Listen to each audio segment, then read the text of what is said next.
আর বন্ধুরা আজকে নিয়ে চলে এসেছি আবার ম্যাথটিক্স। তো দেখো এই যে root to the power x, root to the power x, root to the power x, root to the up to dot dot infinity. তো এই ধরনের অঙ্ক অনেক জায়গায় দেখা যায় সাধারণত। তো এটা আমার এক স্টুডেন্ট কমেন্টস করেছিল, স্যার এই অঙ্কটা কি হবে।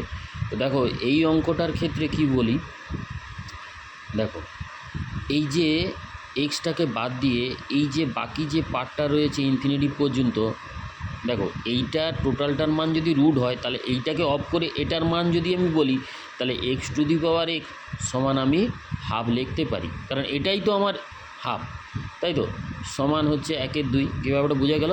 মানে এইটা টু দি পাওয়ার মানে এইটা টোটালটাই তো আমরা হাফ ধরেছি, তাহলে এইটাকে আমরা হাফ বলতে পারি।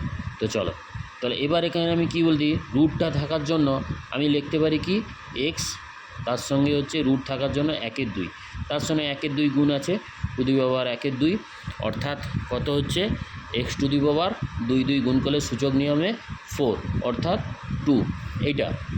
তাহলে আমি লিখতে পারি এই 4টাকে তাড়ানোর জন্য এই উভয় পক্ষে 1/4 পাওয়ারের জন্য এখানে একটা 4 গুণ করলাম, এখানে পাওয়ারে 4 গুণ করলাম। দেখো 4 কেটে যাচ্ছে, তাহলে এক্স সমান আমরা কত বলতে পারি 1, এটা 4 করা মানে 16।